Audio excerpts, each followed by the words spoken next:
What is going on, everybody? Draco Invictus here with another Gamers Cooking video, and so here we go. And I wanted to do something special for the holidays, mainly because I can only find this easily in the grocery stores once a year, and that is prime rib. And as you can see, this thing looks fantastic. Let's talk about how we made it, what I seasoned it with, and what we're pairing it with. Let's get to it.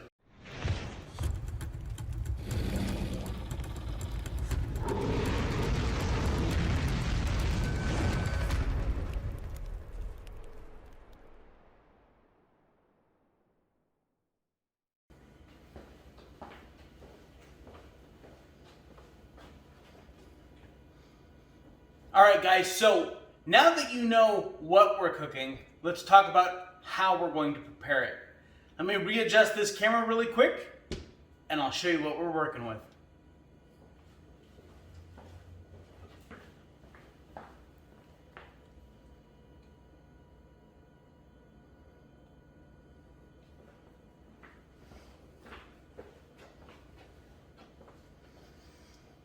Alright guys, so here is what we are working with today. We are working with a nearly 4-pound piece of prime rib.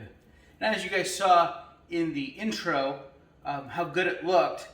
And we don't have to do a whole lot of trimming on this thing. It looks fantastic. So what we're going to do is we're going to season it up, and then we're going to seal it up.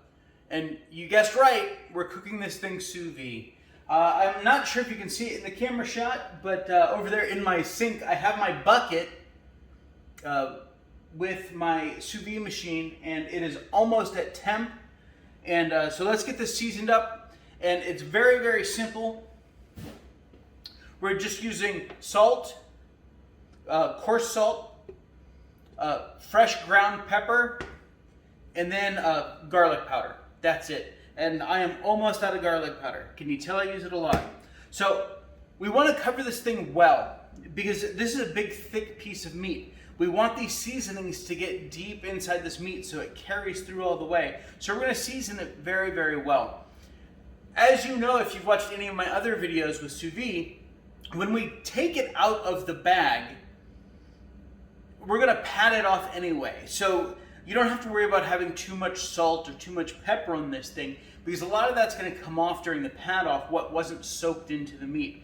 So yeah, let's go ahead and get it seasoned up, and be very, like I said, be very liberal with your salt and your pepper, because this is one big chunk of meat. And I apologize if my my air just kicked on.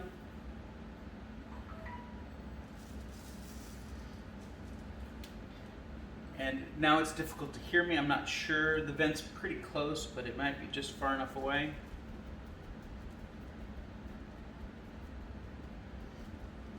And of course, we're going to season all sides.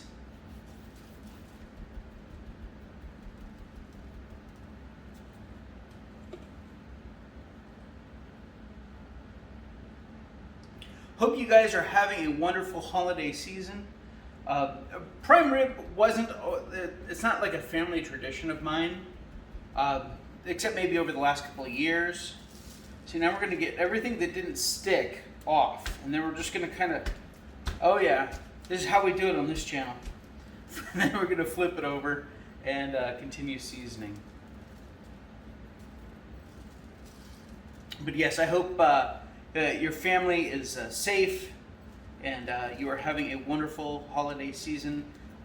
This time of year is hard enough anyway, and then when you add the Rona on top of it, it's just something new that we're having to deal with this year. And of course, as this thing starts heating up in the sous vide and the juices start coming out, it's going to dissolve the salt, and it's going to be like almost like a brine. It's going to be fantastic. So let me know down in the comment section below, if you're cooking a steak or a big piece of meat or something like that, what are your favorite seasonings? I like keeping it simple. Sometimes on very rare occasions, I might use like a steakhouse seasoning or something like that. But for the most part, I like just a very simple easy seasoning package with just salt, pepper, and garlic powder. Of course, the salt is to really bring out the flavor and enhance the flavor. If you're tasting salt in your food, it's probably a little bit too much salt, unless of course you like salt. Most salt, not this salt, but like regular, like table salt, has iodine in it, which is actually a big part of our supplemental package for our bodies. It helps with iron production and stuff like that in our bodies. So if you are a little iron deficient, maybe a little bit more salt. Of course, check with your doctor before you're taking on anything new like that. But I know that that's worked for several people that I know. Okay, so this thing is seasoned up. We're not going to get anything else to stick to it, I don't think. And that's all right. Now normally, like last year when I made this for my family, I didn't do it sous vide, but I used some butcher's twine and strung it up, but I don't have any right now. So, and I forgot to grab some at the store. I'm gonna rinse my hands off and get the vacuum bag ready, and we'll be right back. All right, guys, so I have in the bag the prime rib.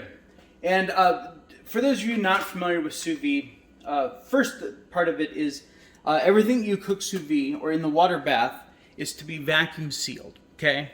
So there you can see there's our prime rib. And these are bags that are designed for vacuum sealer. And the reason why I fold it over like this little tip for you if you're just starting to do sous vide, is this is the edge that's going to be sealed, this part right here, right? So if I'm putting food in, I don't want food bits rubbing up on the outside of the bag. It may cause a bad seal. So by folding it over, I always know that when I unfold it, I'm always going to have a nice clean piece that I can seal up. So let me go ahead and run it through the vacuum sealer, and then we'll talk about next steps. All right, guys, so here it is, and it is all sealed up. As you can see, this bag is like super tight. It's well sealed on this, and it's going to help keep the form of the actual prime rib. And I'm just going to go ahead and turn this camera now. And as you can see, I'm not just cooking in my sink. The reason why I put this here is it just makes it easier. When I'm done, I can just dump the water out, and it's very, very simple. Now, we're cooking this prime rib at 137 degrees with our sous vide machine. So right now it's at 136.9. When I drop this in, because it's cold and it's a big chunk of cold, it's gonna drop the temperature of the water down. So we're going to cook this for 6.5 hours. And basically it's about an hour and 45 minutes per pound. And since this is almost 4 pounds, if you do the math, I'm right there. We're going to be fine. So I'm going to go ahead and put this in the water bath. And as you can see, the juices are starting to, like you can't see the salt crystals anymore. Just a few of them now. Because they're all starting to dissolve and get soaked into this meat. This is going to taste fantastic. So I'm going to go ahead and drop this bad boy in here. Now, ultimately, it's probably going to want to float because there's some fat content in there. So, this is a rack that I would use maybe for cooking multiple steaks. It's just a great little accessory. You know, you can put this in like that and then slot your steaks in, and I've got several of these dividers. But this thing also has these big weights on the bottom. So this is great for weighing down meat inside when I'm cooking with something a little bit bigger. So there we go. Now it's in the bath, and yeah, the temperature's dropped a little bit.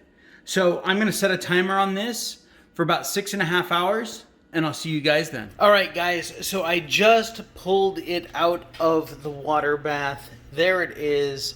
It doesn't look too tasty right now, but I'm gonna pat it down, dry it off. That way we can get a good sear on it.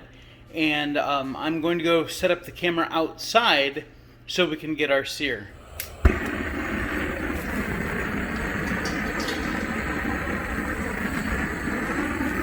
All right, guys, here we go. Time to sear the steak.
So we got this thing beautifully seared off. I do want to trim off the bones a little bit, and then we'll be able to carve into this thing. There we go. Oh, that looks, definitely eating that tonight. So let me show you what the inside looks like. As you can tell, it is perfectly cooked, medium rare all the way through, and we did get a little bit of char on it. So there we go. Okay guys, so my side dish is finally done cooking. So now I can actually carve up this prime rib. And you may be wondering, well, Draco, you live alone. What are you doing with a 4-pound prime rib? Lunch for the week. So yeah, a couple of the guys at work heard that I was going to be making prime rib this weekend. They asked if I brought in a little bit. So we could have some prime rib sandwiches tomorrow. So that's what the bulk of this will be going toward. But of course, I want to get this carved up here. And let me just tell you, I am putting like no pressure. I mean, this thing is just falling apart. But the texture is still incredible. I wish I had a longer knife so that I could make longer cuts. But it is what it is, right? Yeah, see, it's just like falling. Look at this. It's just peeling on out of here.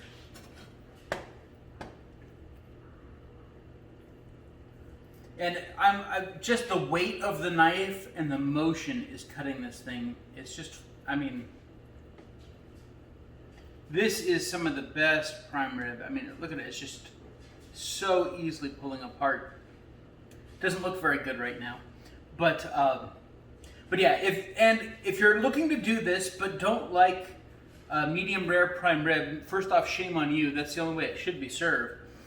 But if you want your prime rib a little bit more, then obviously you just raise the temperature of the cook. And this piece has a lot of fat in it, but yeah, this is going to be fantastic. So I'm just going to carve off a couple pieces here,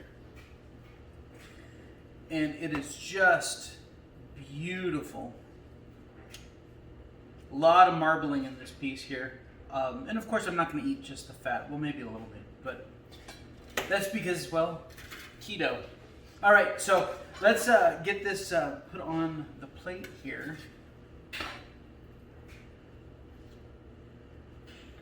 I need to work on my plating skills. Oh, and this, yes, absolutely. As you can tell, I took a bite. I had to. But I will take another bite here. We'll carve off this end here that was away from the bone. Get a little char on the outside.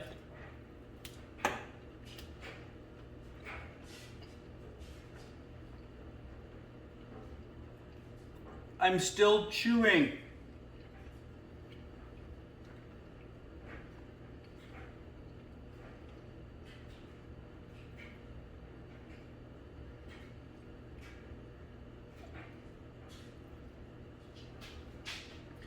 This totally melts in your mouth. This is fantastic. This is the first time I've cooked it sous vide. I'll probably continue cooking it sous vide because it's perfect, as you can see, all the way through. A nice bright pink in here. It's just fantastic. That's way too much meat. I gotta take some of that off. Anyway, I buy the small red potatoes and essentially cut them into quarters, throw them into a Ziploc bag with salt, pepper, garlic powder, and then I use a little bit of Italian seasoning. This one's just a Sam's Club Italian herbs. And I also use coconut oil. This is hard, so I melt it down first. Very easy to do when you're doing sous vide because I can literally put some of the coconut oil into one of my small little cups. I forget the real name of them. You'll tell me down in the comment section. Vote Girl will tell me down in the comment section what the name of those little cups are. And then I just set it on top of the sous vide machine, and because it's sitting at like 137 degrees, over 5-6 minutes, it melts the oil down. Pour the oil into the bag, put in the seasonings, and then I just spread them out on a piece of aluminum, and I put it in my toaster oven. It works perfectly. These things are totally cooked through. They're very soft and tender, and they're just fantastic. Oh yeah, it's a very, very easy way to cook something delicious. It's not a whole lot of mess because when you're done with the Ziploc bag, you can just throw it away. And then I use aluminum foil. So there you go, guys. Prime rib and red potatoes. It's a meat and potatoes kind of Christmas around here. And let me just say, I wish every single one of you a very Merry Christmas. Happy holidays. No matter what holiday you celebrate during this season, maybe you're Jewish and you celebrate Hanukkah, I wish you all the best. 2020 has been a bear of a year, and we're rounding the bend and we're looking toward 2021. So I wish you guys all the best for the remainder of this year and the beginning of 2021. Take care, you guys. You have a Merry Christmas. This is Draco and Invictus saying this has been the greatest day of my life. See ya.